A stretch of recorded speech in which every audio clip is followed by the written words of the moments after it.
J'espère que vous allez bien. Ce soir, on se retrouve dans une vidéo lecture de mon roman. On a dépassé la moitié. Il ne reste pas beaucoup de séances avant la fin. Donc, je suis plutôt heureuse.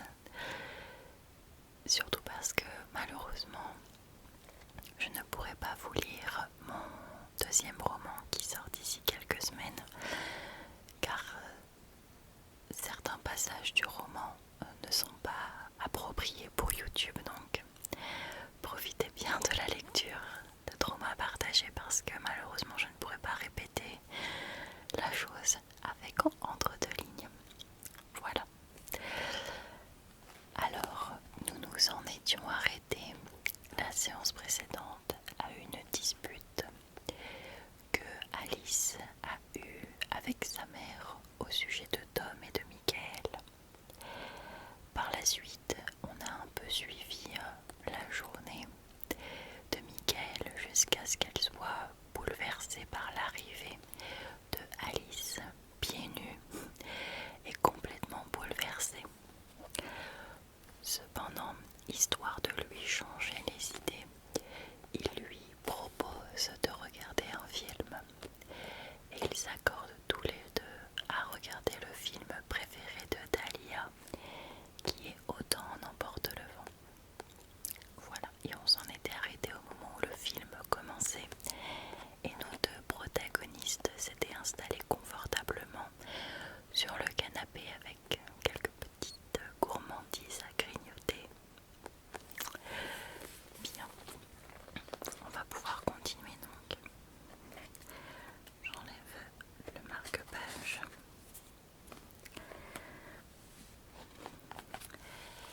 Et c'est parti pour le chapitre 28. Quoi ? S'écria Alice en se redressant d'un coup. Michael la regarda en souriant. Non, ce n'est pas la fin du film, ça. Elle regarda Michael. Non. Si. Si. Attendez. Vous voulez vraiment me faire croire que le film se termine sur Scarlett qui retourne dans sa maison de campagne et pouf, générique.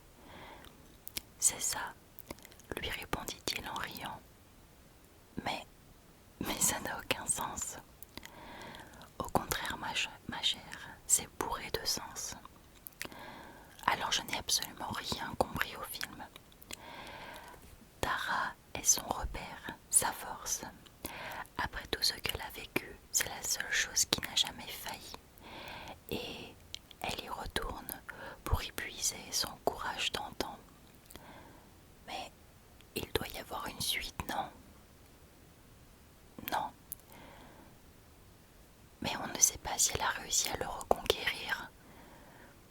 C'est la beauté de l'histoire. Vous avez le pouvoir d'imaginer la suite qui vous fait envie. Elle le fixa dubitative, les yeux froncés, ne partageant pas son avis. Dahlia avait-elle imaginé une suite ? Non, pas vraiment.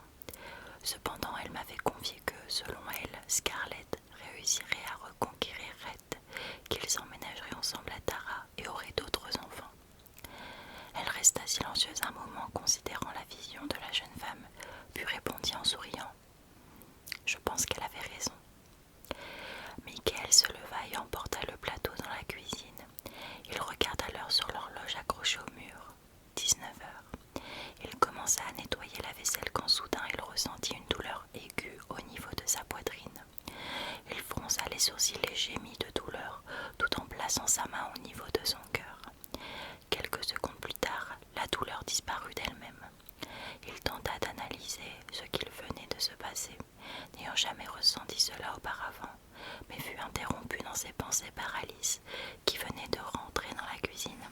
« Laissez-moi faire, Michael. » Elle prit l'éponge et l'assiette qu'il s'apprêtait à nettoyer. « Merci. » Tout en observant la jeune femme, il hésita à mentionner l'épisode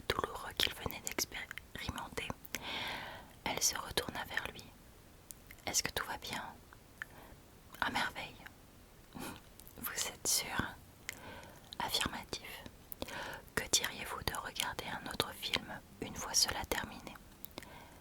J'adorerais. Vendu alors. Elle lui sourit et continua à laver la vaisselle. Une fois cela terminé, avec l'aide de Michael, elle rangea tout.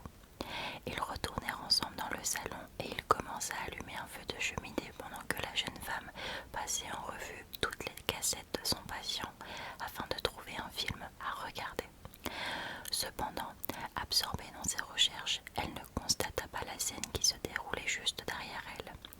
En effet, en se penchant pour attraper une bûche, Michael ressentit de nouveau cette douleur dans la poitrine.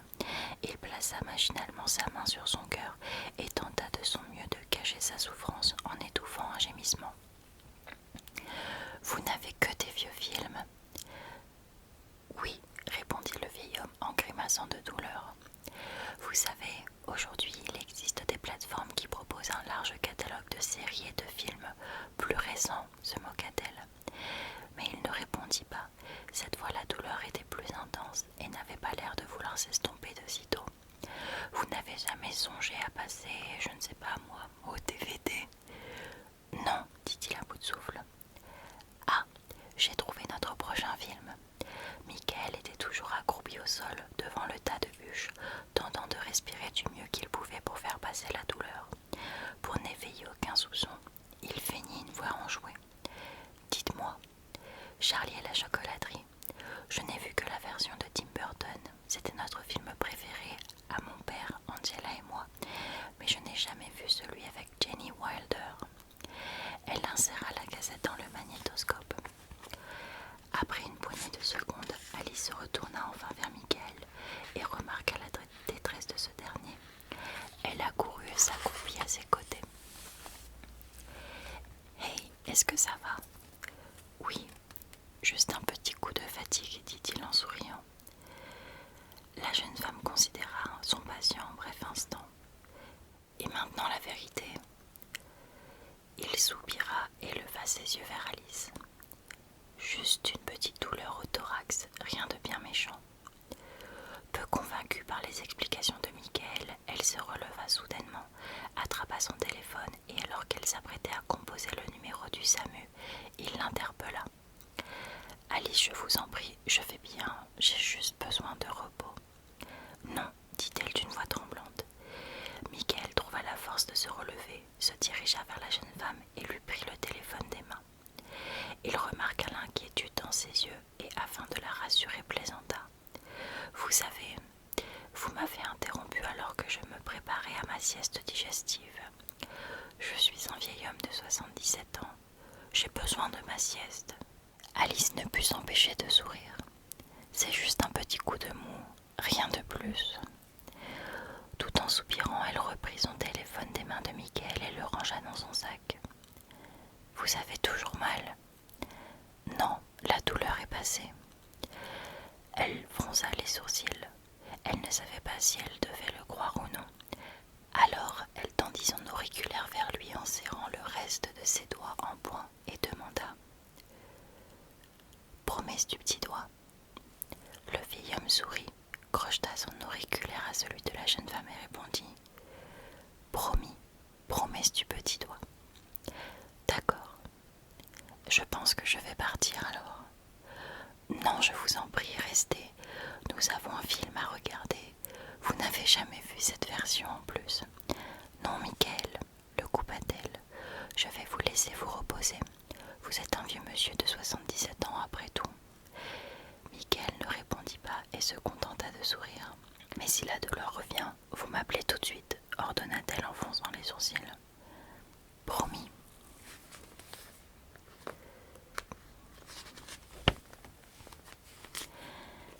Chapitre 29.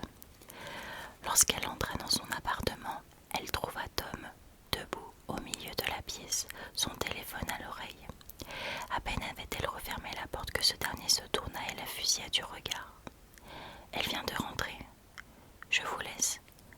Bonne soirée à vous aussi, Angélique. » En entendant le prénom de sa mère, Alice ne put s'empêcher de rire nerveusement en secouant la tête.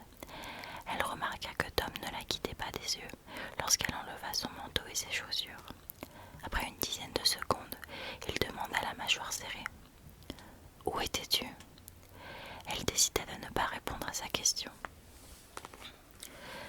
Alice, où étais-tu ? Redemanda-t-il d'un ton plus sérieux. Mais elle décida de garder le silence. Bordel, Alice, où étais-tu ? S'écria-t-il. La jeune femme sursauta, ne s'attendant pas à cette réaction de sa part. Elle le regarda un moment avant de répondre. Cela ne te regarde pas. Tom rigola nerveusement en envoyant ses cheveux en arrière de ses deux mains. Incroyable. Pour éviter la confrontation, elle décida de ne pas relever son commentaire. Se dirigeant vers la chambre, elle passa devant Tom en l'ignorant, et avant qu'elle ait pu mettre la main sur la poignée, il cria de nouveau. Non. Elle sursauta et se retourna doucement dans sa direction. Pardon. Non, cette fois-ci, tu ne fuiras pas le conflit. Son visage rougit et son cœur commença à battre de plus en plus fort. Ta mère et moi, nous nous sommes fait un sang d'encre. Alice sourit désabusée. Tu es partie de chez elle et tu as disparu pendant 6 heures. Pas de message, pas d'appel, rien. Elle restait là debout face à lui, silencieuse. Tu n'as rien à dire, demanda-t-il exaspéré de son silence. Elle secoua la tête en se mordant la lèvre inférieure, mais c'était un mensonge. Des choses, elle en avait à dire, mais le courage lui manquait. Typique, s'écria-t-il de nouveau. S'ensuivit un court silence. Elle se racla la gorge, respira profondément et répondit « Je suis allée chez Miguel ». Le jeune homme croisa les bras, hocha la tête et demanda « Pourquoi ?» Je n'avais nulle part d'autre où aller. « Nulle part d'autre » répéta Tom. « Nulle part d'autre où aller. » Oui, tu aurais pu revenir ici, chez toi, chez nous. Non. Le jeune homme fronça les sourcils et demanda de nouveau « Pourquoi ?» Elle baissa les yeux afin de contenir sa colère, ne souhaitant pas exploser comme elle l'avait fait avec sa mère plus tôt dans la journée. « Pourquoi, Alice ?» Mais elle ne répondit pas. « Alice, pourquoi tu ne pouvais pas revenir ici ?» C'est à cet instant-là que l'explosion dans son ventre qu'elle avait déjà ressentie chez sa mère revint à nouveau. Son cœur se mit à battre de plus en plus fort, de plus en plus vite. Son corps tout entier était en feu. « Alice, pourquoi ? Parce que je n'avais pas envie de te voir, Tom, » le coupa-t-elle en criant. Le jeune homme, sous le choc de sa réponse, décroisa ses bras et les laissa tomber de chaque côté de son corps. « Quoi ?» demanda-t-il d'une voix faible. « Je n'avais pas envie de te voir, » répondit-elle sèchement. « Pourquoi ?» Elle tenta de se calmer en respirant profondément. Elle en avait déjà eu assez avec sa dispute avec sa mère. Au vu du silence de sa bien-aimée, le jeune homme s'approcha d'elle doucement, et au moment où il s'apprêtait à poser les mains sur ses bras, la jeune femme recula d'un pas et d'un ton sec lui ordonna « Ne me touche pas !» Après un instant de confusion, il tenta de nouveau.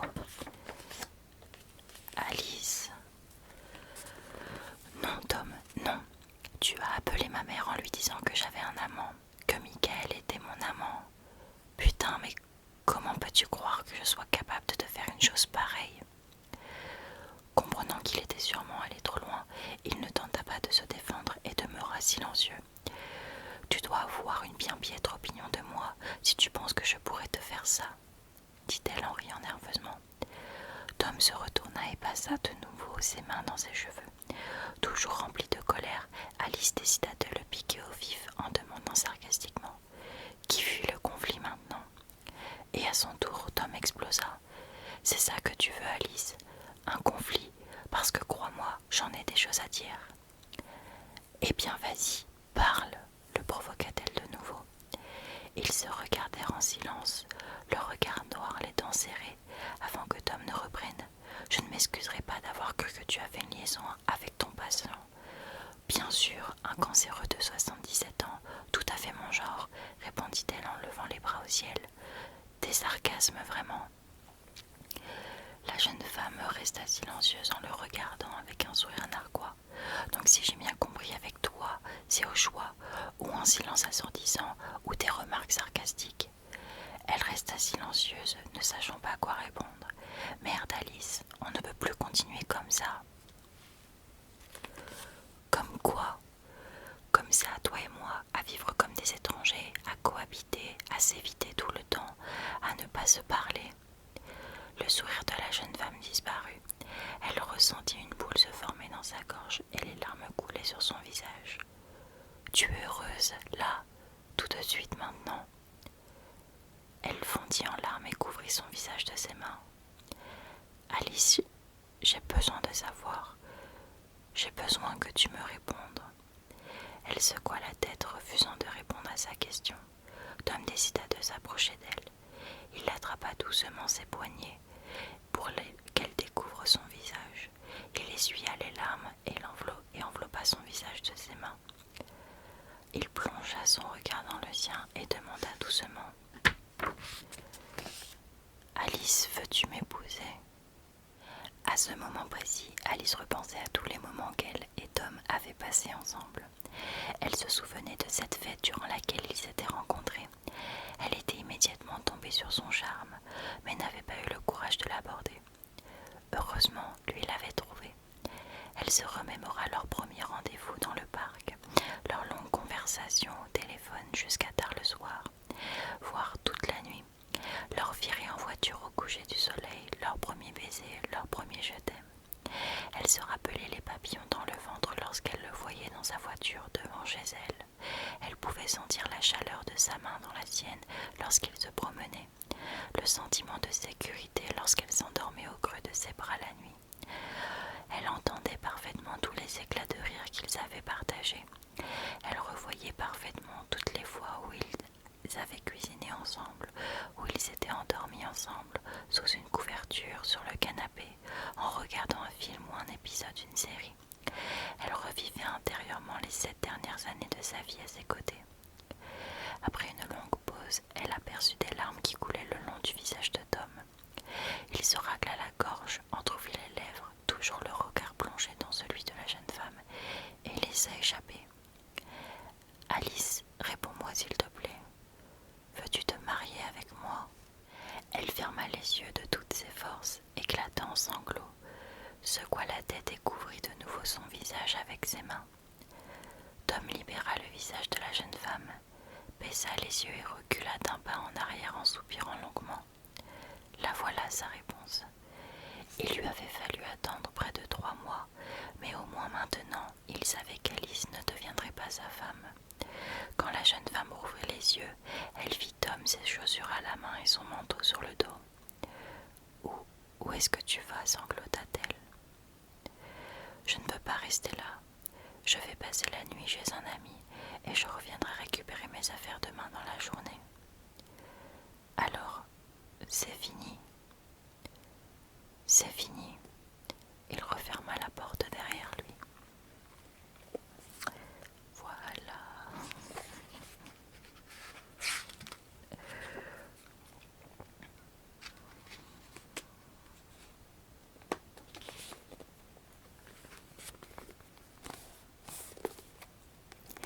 J'espère